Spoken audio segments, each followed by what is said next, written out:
are considering some examples of languages, the grammars generating them, etc. So, this particular example we considered in the last lecture itself. The grammar has only one non-terminal S and two terminal symbols A and B. There are three rules: S goes to SA SBS, S goes to SB SAS, and S goes to epsilon. It generates strings having equal number of A's and B's. In one way it is very easy. Whatever string is generated by the grammar, it has got equal number of A's and B's. This is very easy to realize, because whenever you apply this rule, one A and one B will be generated, and whenever you use this rule, one B and one A will be generated, and when you use this rule, no A's or no B's are generated. So, ultimately whatever string you generate, it will have equal number of A's and B's. But you should also show that any string having equal number of A's and B's will be generated by this grammar. So, let us see how to go about showing that. You draw a graph with x axis denoting x denoting the length of a string,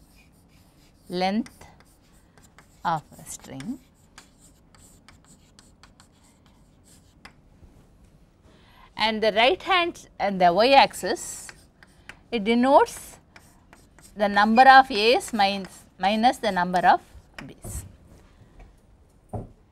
Suppose I take a string like this, A, B, B, A, B. The length of the string is 6, 1, 2, 3, 4, 5, 6. And as you go along the string, first you read one A, it starts from here, this way 1, 2, 3, 4, 1, 2, 3, 4, 6, 1, 2, 3. When you read the first portion, first symbol alone, the number of A's is one more than the number of B's. So, the graph will be like this. Then the first two A's, when you read, number of A's is 2, number of A's minus number of B's will be 2 minus 0, 2. So, it will be like this. Then when you read this B, up to this point the length of the string is 3 and the number of A's minus the number of B's is 1. So, it will taper down like this. Then when you read the first 4 symbols, number of A's minus number of B will be 0. So, the graph will be like this. Then when you read up to 5 symbols, number of A's minus number of B's will be 3 minus 2, 1. And when you read the whole string, the number of A's minus number of B's is 0. So, you can draw a graph like this. So, any string if you take, if it has got equal number of A's and B's, it will start here and ultimately end on the x axis, but it may go down also. Sometimes the number of B's may be more. So, it may go below the graph can be something like this, or it can be like this, or it can be like this, but it starts at the origin and then ends on the x axis if it has got equal number of A's and B's.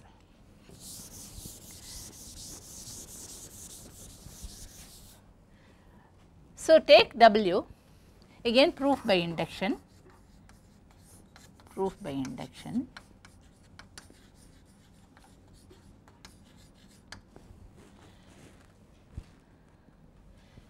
basis epsilon. If you take, it has got 0 number of A's and 0 number of B's and it is derivable from S, you can derive epsilon from S.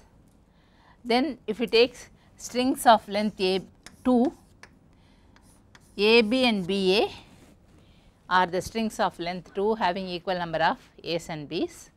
We can see that you apply the first rule, S goes to SA, SB, S, then make all of the S's go to epsilon, you will get AB.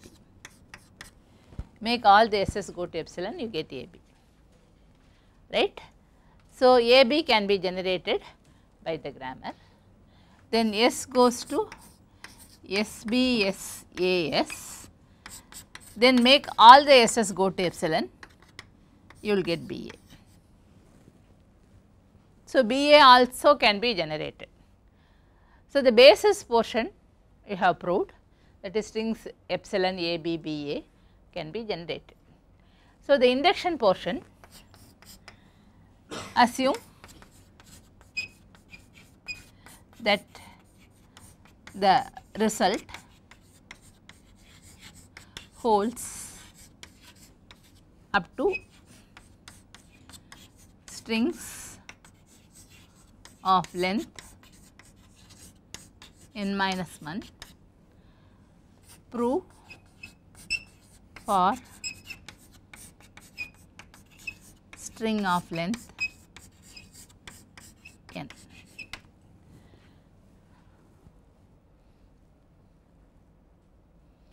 Actually, you will be needing only even length strings. When you have equal number of strings, you need even length strings. So, I can say that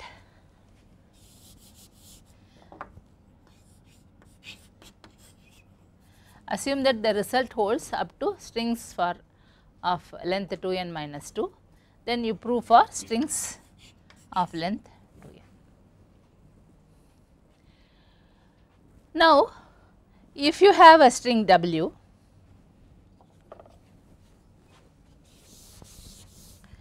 if you have a string W and the length of W is 2n, then draw a graph like this, pointing like this. We will consider 3 possibilities. Actually, one possibility, 2 possibilities we will consider and elaborate, the other one will be similar. First is it can be like this, and then it does not cross the x axis in between, but towards the end it touches the x axis. The graph can be something like this. What does that mean? The first symbol is A, the first symbol has to be A, the last symbol has to be B.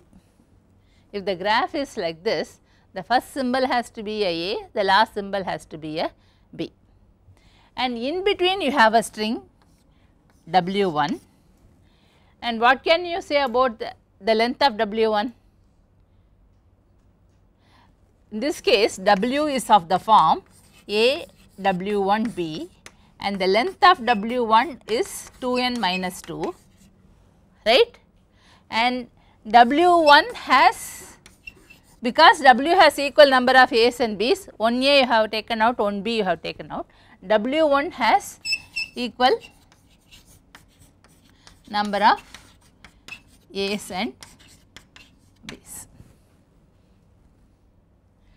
So, what you can do is, from S you can derive SA, SB, S, and you can make this go to epsilon, make this S go to epsilon, but from this S you can derive W1 by induction hypothesis. By induction hypothesis, from this S you can derive W1. So, W equal to A W1 B belongs to the language.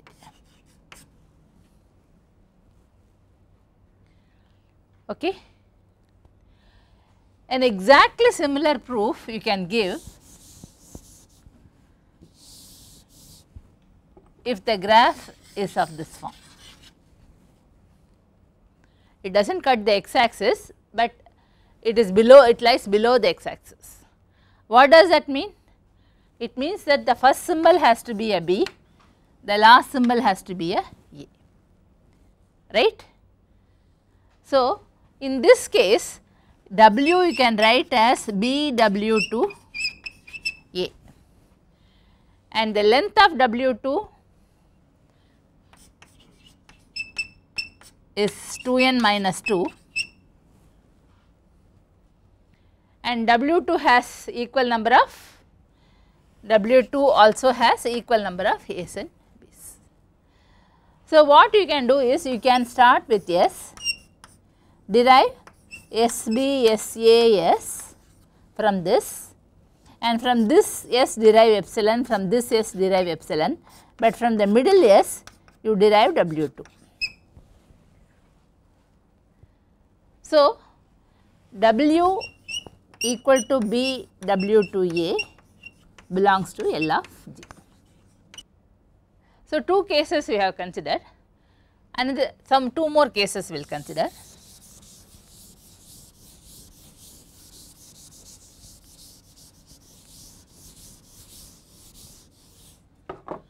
Suppose it cuts the x axis, it touches the x axis at some point, and then it can be like this or it can go below this, does not matter. It goes above the x axis and touches the x axis in the middle, then there is some other portion which may lie above or below, does not matter. In this case, we have taken W to be of length 2n. In this case, W can be written in the form W1, W2. This corresponds to W1, this portion corresponds to W1, this corresponds to W2. And what can you say about W1 and W2? W1 and W2 both have equal number of A's and B's. W1, W2 have equal number of A's and B's. And the first portion is like this. So, it begins with a A and here it ends with a B. W1 starts with a A and ends with a B, is not it? So, use this rule, S goes to SA, SB, S,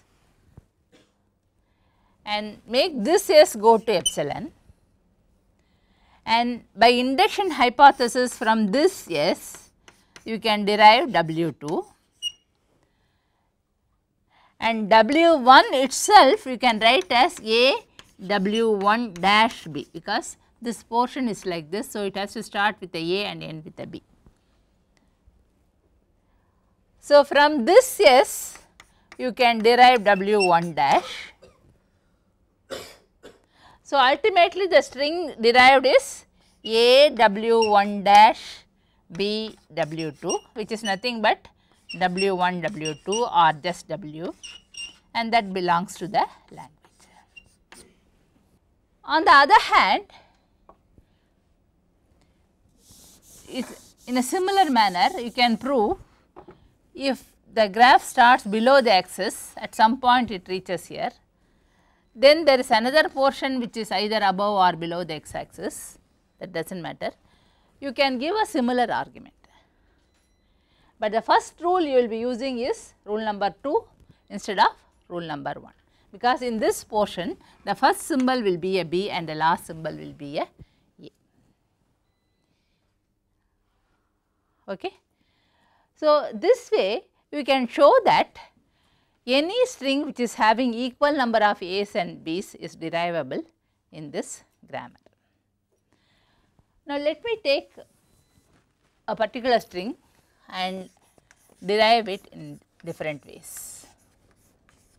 Let me take this string A B B A B. Okay. So, a derivation tree you can have like this for this. S goes to S A, S B, S, and this can go to epsilon. This again can go to A, S, S A, S B, S. This goes to epsilon, this goes to epsilon, this goes to epsilon. This can go to S A, S B, S, and this will go to epsilon, this goes to epsilon, this goes to epsilon. This is a generation tree or a derivation tree for this. Now, I will write a derivation which is leftmost and another one which is not leftmost. So, a leftmost derivation is this, S goes to SA, SB, S, and then the first S goes, you are using rule number 1, then rule 3. So, that this S goes to epsilon. So, you get A, S, B, S. Then again you apply rule 1, this one, A, S, A, S, B, S, then B, S. Then you apply rule 3 for repeatedly 3, 3, 3, 3 times. So, this will go to epsilon, this will go to epsilon, this will go to epsilon, one by one. The the leftmost one has to be replaced. I will write step by step. A, S, this S has gone to epsilon.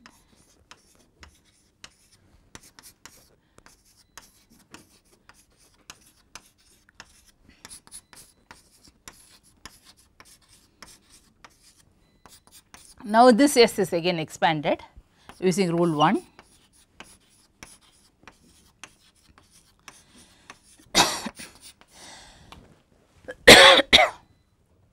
One by one, the S's are erased. So, 3 times applying that, a string is derived. This is a leftmost derivation. So, in this step, first this is erased using rule S goes to epsilon, then this S is removed using S goes to epsilon, then this S is removed. You can have another derivation which is not leftmost. For example, you can have SA, SB, S, then this S is expanded as SA, SB, S, BS, then you are using rule 1, SA, S, A, S, B, S, B, then this is expanded as SA, SB, S. So, then 1, 2, 3, 4, 5, 6, 7 S's one by one, any order you can remove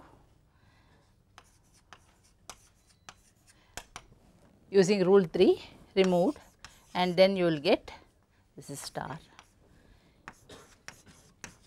These S's can be removed in any order. So, you find that for this derivation tree, this is a leftmost derivation, and you can have many derivations which are not leftmost. Any order you can replace the S's and ultimately to get the string A, B, B, A, B. So, the correspondence between derivation trees and derivations is not a one-to-one correspondence. For one derivation tree, you can have a leftmost derivation, you can have a rightmost derivation, you can have several derivations which are neither leftmost nor rightmost. So, for one derivation tree you can have several derivations. But what is the connection between one derivation tree and one leftmost derivation? For one derivation tree there will be only one leftmost derivation, and for one leftmost derivation there will be only one derivation tree. This is a bijection. The correspondence between derivation trees and leftmost derivations is a bijection. But the correspondence between derivation trees and all derivations, it is not a bijection. Okay? Now, let me draw another derivation tree.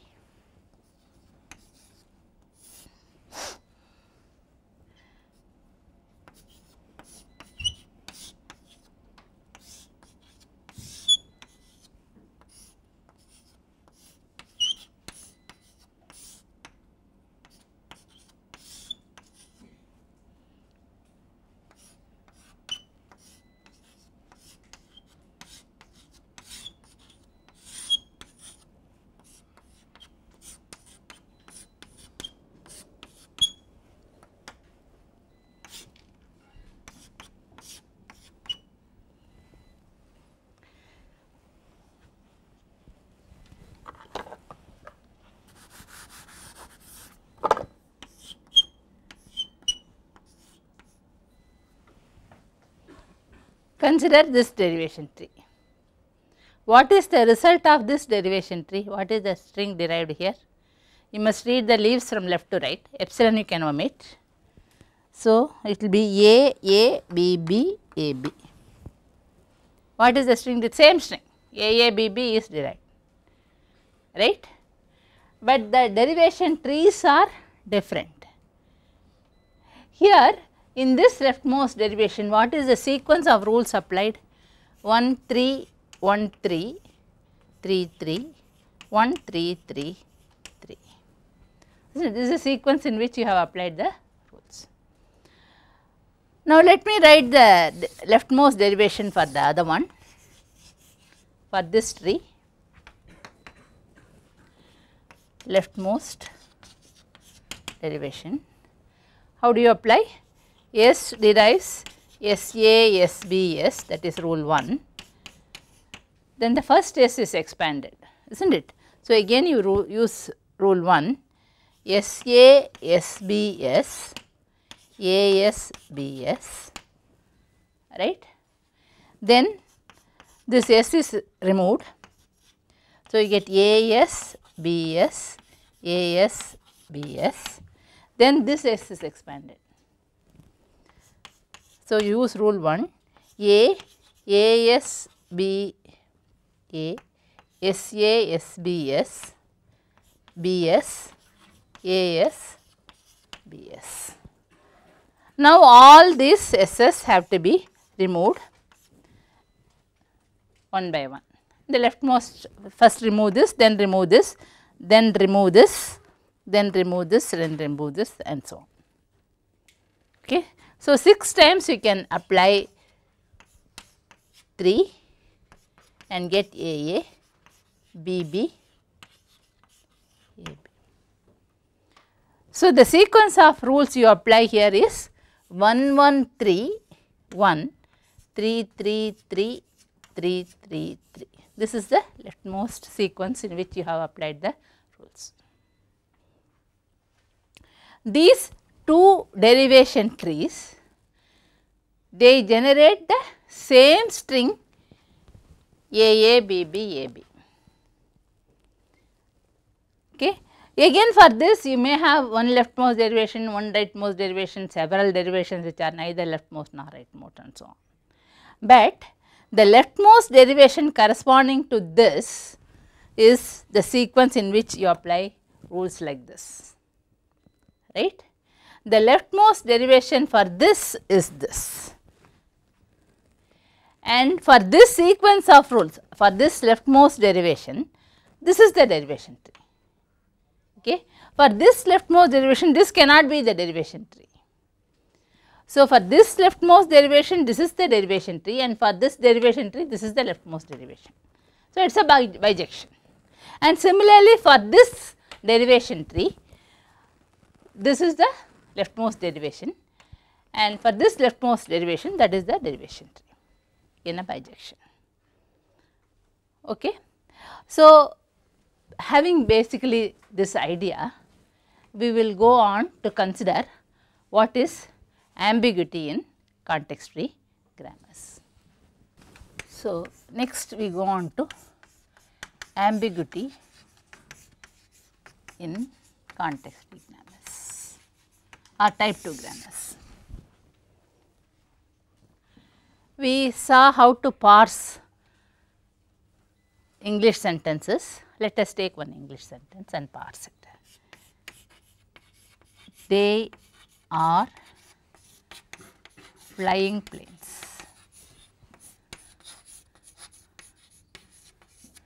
How can you parse this sentence? Actually, this sentence can be parsed in two different ways.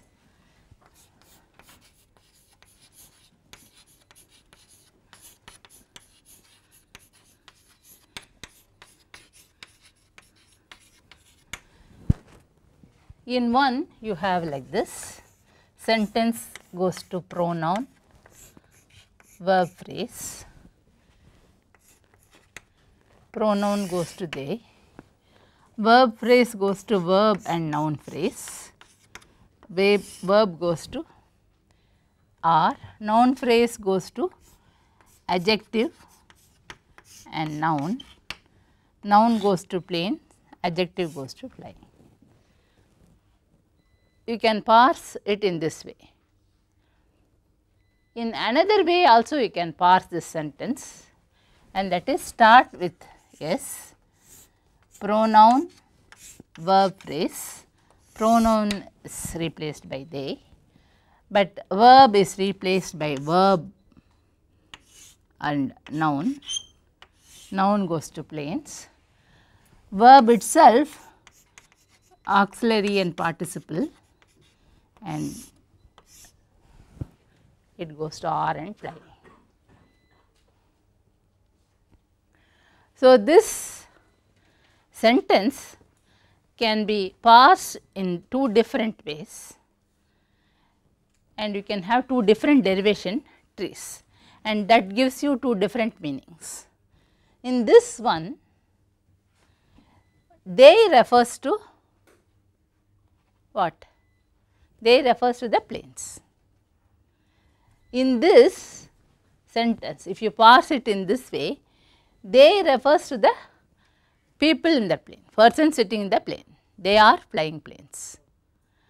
So, the meaning differs, and the difference in the meaning comes because you are able to parse the sentence in two different ways. This is called ambiguity, and the ambiguity arises because you are able to have two different derivation trees.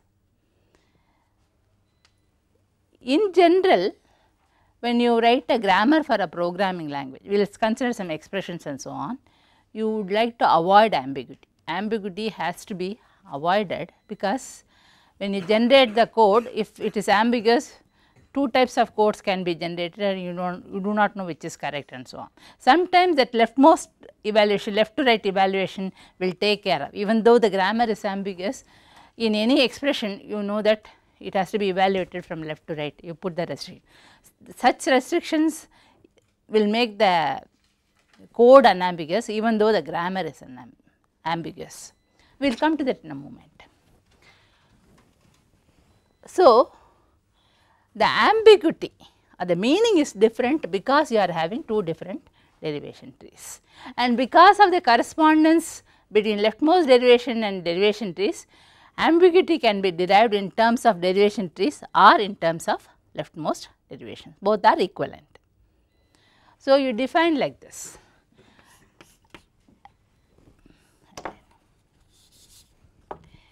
Let G is equal to NTPS, you define a grammar with 4 components like this, be a CFG.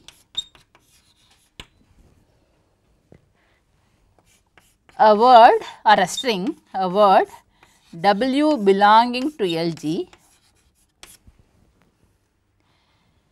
is said to be ambiguously derivable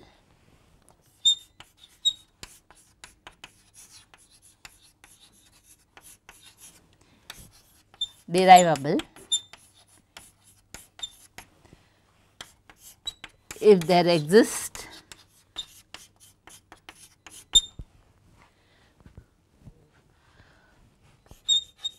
more than one derivation tree for W in G. This is the definition of ambiguity.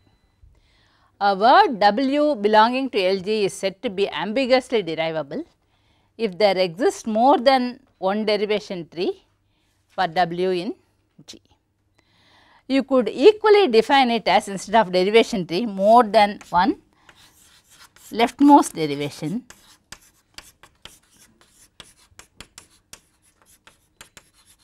for W in G. Either way it can be defined, both are equivalent. Now, having defined this, we can very easily see that this grammar, in this grammar AABB is ambiguously derivable because it is having 2 derivation trees, 2 or more.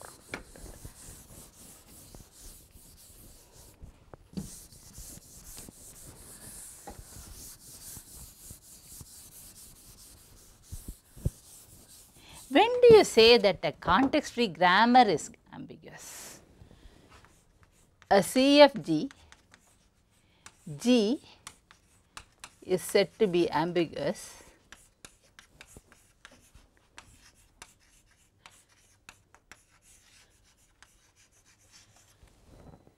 if there is at least one word in LG which is ambiguously derived.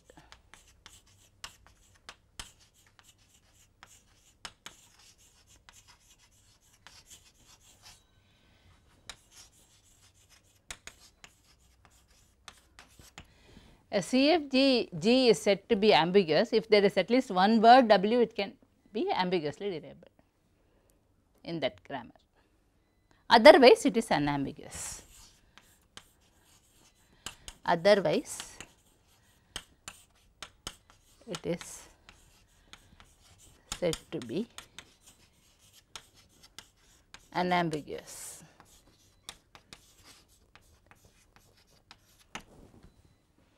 The grammar is said to be unambiguous. Obviously, the grammar which we considered just now is ambiguous. And look at this grammar, S goes to ASB, S goes to AB. What is the language generated by this? A power n, B power n, n greater than or equal to 1. If you take any word, the derivation tree will be like this, S goes to A, S, B, A, S, B, like that, and the last one will be A, B, n A's and then n B's. Any tree will be of this form. There is only one, if you take A power n, B power n, there will be only one tree for that. So, this grammar is unambiguous.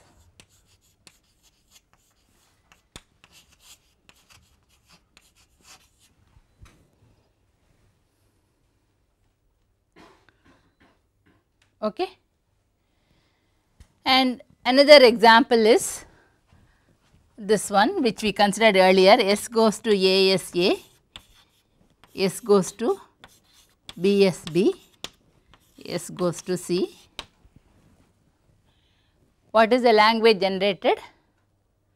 The language generated consists of strings of the form WC, WR, where W belongs to AB star.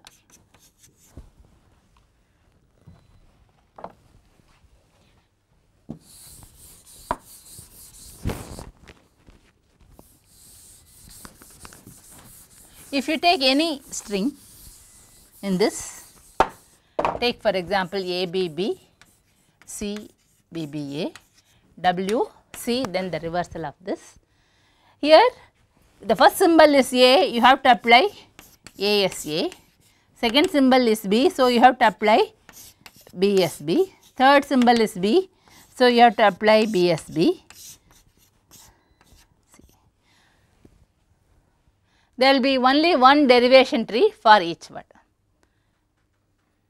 Okay. So, this is another example of a grammar which is unambiguous.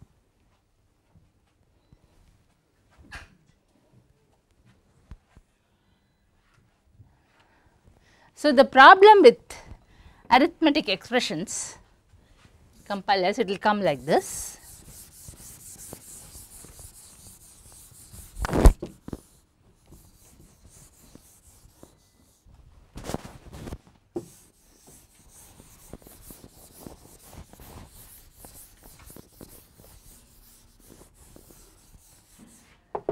Suppose I have E goes to E plus E goes to A. And this, if you consider A plus A plus A,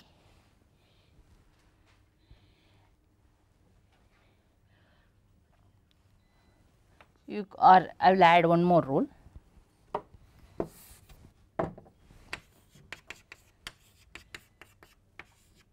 E goes to E star E, then you can have E goes to E plus E, E star E, and each one of them going to A, an identifier, A or B or C or whatever it is.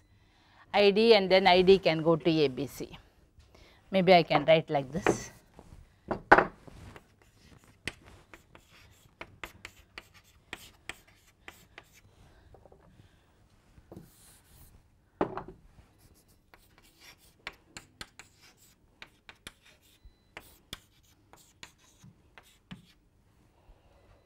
Or you can also have it like this.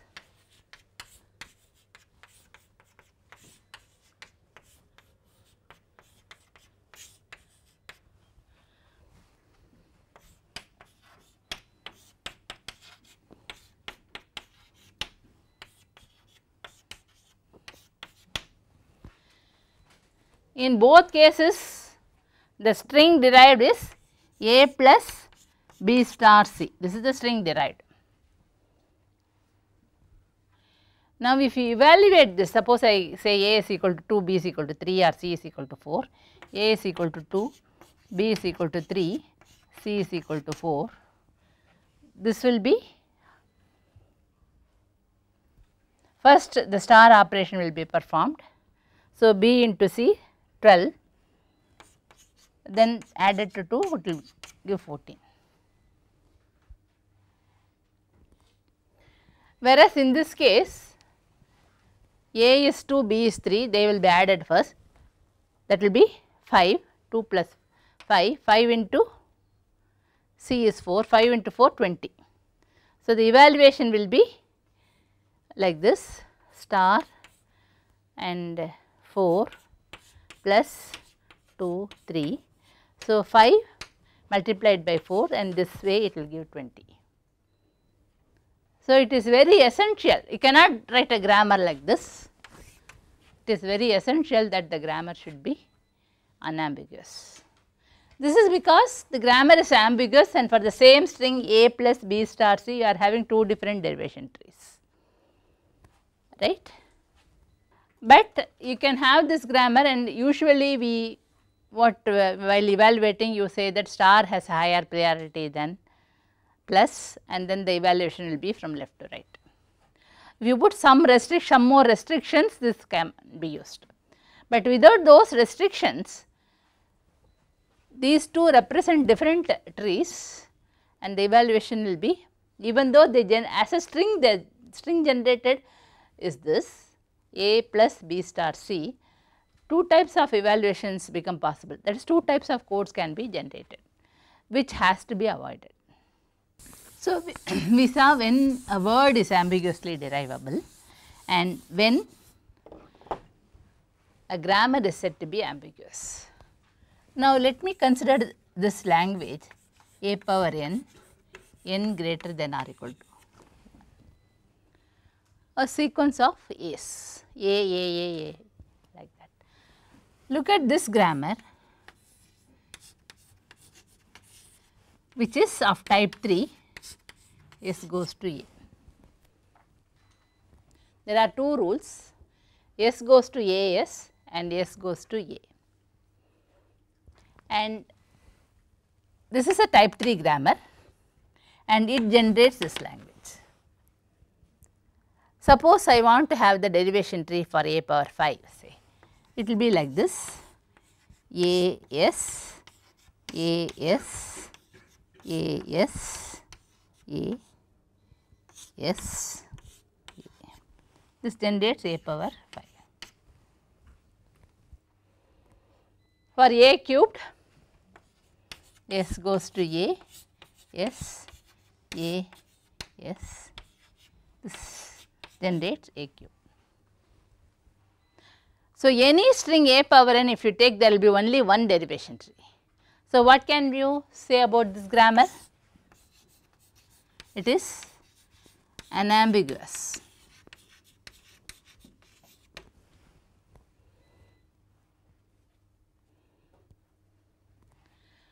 Now, if you consider this grammar,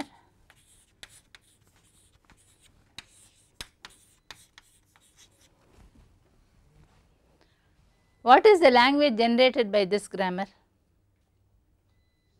S goes to SS, S goes to A. The language generated is the same, but this is not a type 3 grammar, it is a type 2 grammar. The language generated by this grammar is the same, a power n, n greater than or equal to 1. Now, let us consider some derivations. S goes to A will be generated like this, A squared will be generated like this. Now, if you come to A cubed,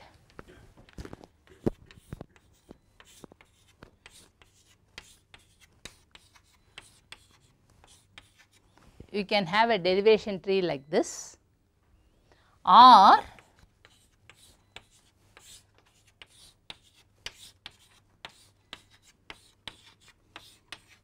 you can have a derivation tree like this. For A cubed, you can have 2 different derivation trees. Okay. So, this grammar is ambiguous.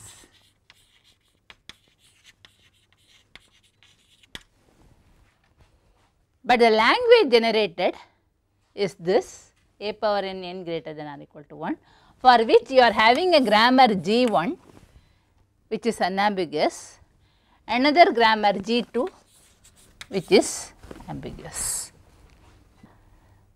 So, if you take a language L, there may be several grammars for that G1, G2, etc. Many grammars may generate the same language L. Some of them may be ambiguous, some of them may be unambiguous. If at least one grammar is unambiguous, the language is unambiguous. If all the grammars are ambiguous, L is said to be inherently ambiguous. A CFL, L can be generated by many grammars.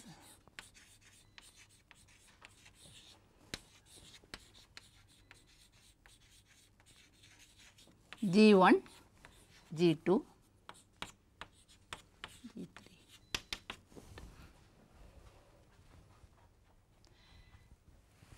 L is said to be, see, out of those grammars, some of them may be ambiguous, some of them unambiguous. So, L is said to be unambiguous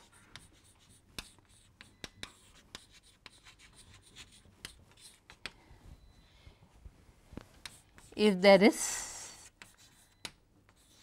an unambiguous grammar. There is at least one unambiguous grammar, of course, unambiguous grammar. By grammar I mean type 2 or CFG generating it.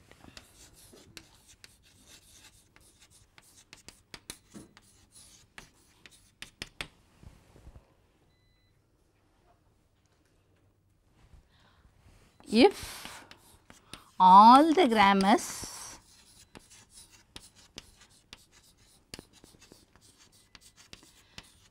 generating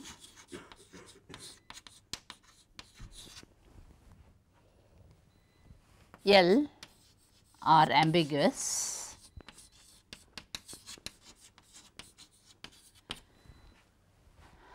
that is, in other words, you can say that there is no unambiguous grammar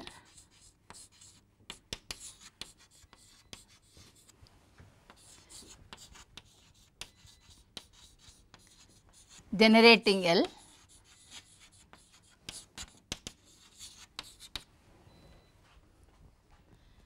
then L is said to be an inherently ambiguous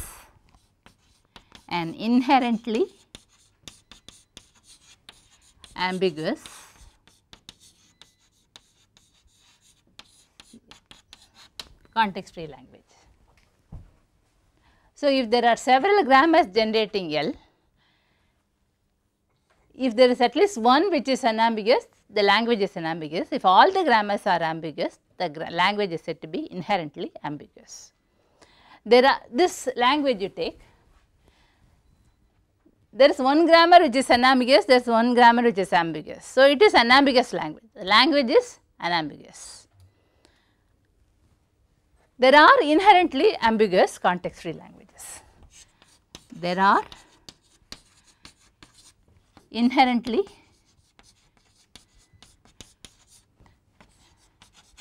ambiguous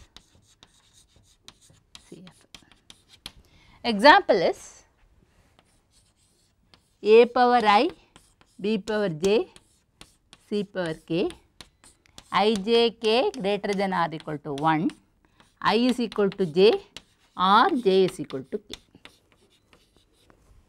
This we considered this earlier. The language is A power I, B power j, C power k, I j k greater than or equal to 1, either I is equal to j or j is equal to k. Another example is this: A power n, B power m, C power p, D power q, n m p q greater than or equal to 1, n is equal to p or m is equal to q. To show some context free language is inherently ambiguous is not easy, the proof is quite involved. You have to show that any grammar which generates has to be ambiguous. That is not a very easy thing to prove. You can intuitively see, that this is what happens, but intuition is different from rigorously proving. The proofs are quite involved. In fact, this was the first language which was shown to be inherently ambiguous by Parikh.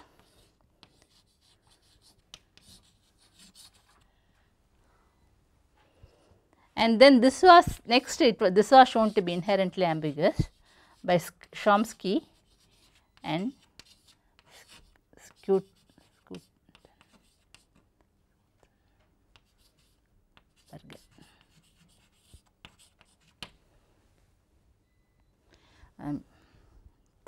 Spelling may be slightly, Chomsky and Skutberger. I hope the spelling is correct. Now, let us see why they are inherently ambiguous. Please intuitively, the rigorous proof we will not go into because it is quite involved, but let us see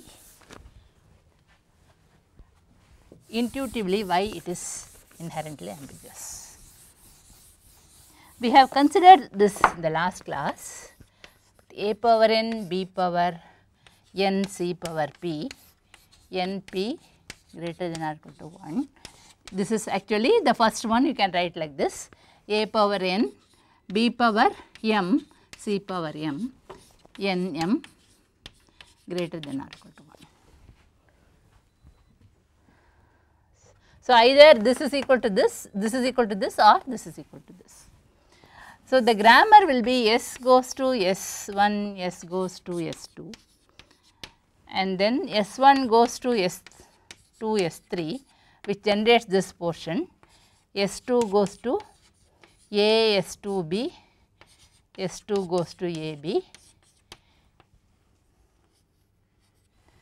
S3 goes to C, S3, S3 goes to C, and here I am sorry, S2 I have used. So, this let me use S4 here, S4, S4 goes to S5, S6, S5 generates many A's, A, S5, S5 goes to A, S6 goes to B, S6 C, S6 goes to BC.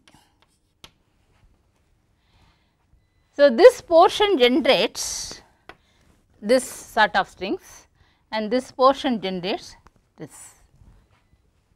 Now, if you take a string of the form A power n, B power n, C power n, where the number of A's is equal to the number of B's is equal to the number of C's, then there will be one derivation for that in this and there will be one derivation in this. So, there will be two different derivations for strings of the form. The derivation structure of the tree structure will be different. But if they are, see if I have something like this where p is not equal to n, there will be only one derivation. If I have something like this, there will be only one derivation. But when you have equal number of A's, equal number of B's and equal number of C's, any grammar generating it, I am giving a particular grammar and showing that this is generates true. But in general, see that is not enough. If I give one grammar and show that it is ambiguous, that is not showing that it is inherently ambiguous. It involves much more, some more results also. But the intuitive idea is, when the language is of this form, there will be two derivations possible for such strings, one in this and one in this. Other type of strings will have only one derivation. Similarly, the other one, when you said A power n, B power m, C power n, D power q, this is one portion where A's and C's are equal. The other portion is A power n, B power m, C power p, D power m. B's and D's are equal. This is the other language due to Parikh. Now, if you look at this language, you can write it as L1 union L2 and try to give a grammar for L1 and try to give a grammar for L2. So, L1 will generate where you have equal number of A's and equal number of C's. Number of B's and D's can be different. L2 will generate equal number of B's and equal number of D's, but A's and C's can be anything. But if you have a string of the form A power n, B power m, C power n, D power m, where the number of A's and C's are equal, also the number of B's and D's are equal, then that will have one derivation in this grammar. L1 is generated by G1, L2 is generated by G2 say. Then some portion G1, G2 together will form a grammar generating this language. So, there will be one derivation which makes sure that the number of A's and C's are equal, and there will be one derivation where it makes sure that the number of B's and number of D's are equal. So, two different derivations you will get for a string of the form. Other type of strings will have only one derivation, okay. And any grammar generating such a language will have this feature. Actually, you have to make sure that the number of A's and C's are equal in some strings. That should be done by one part, and another part will make sure that the number of B's and number of D's are equal. That is another part.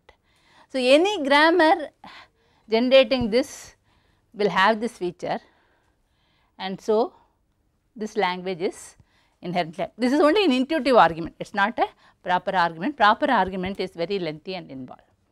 Now, the last question is, given a grammar, how do you find out whether it is ambiguous or not?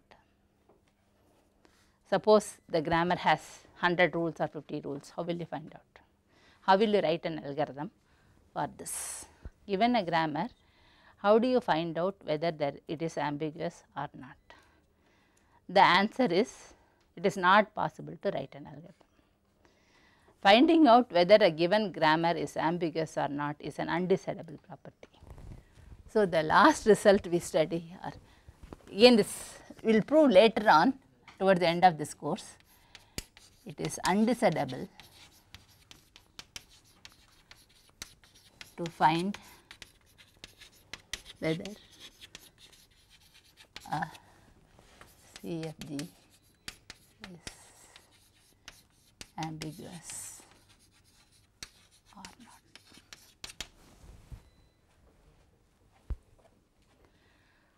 So, one of the results due to Turing. Turing's halting problem undecidability can be reduced to this, or actually it can be reduced to what is known as post correspondence problem, and post correspondence problem can be reduced to this.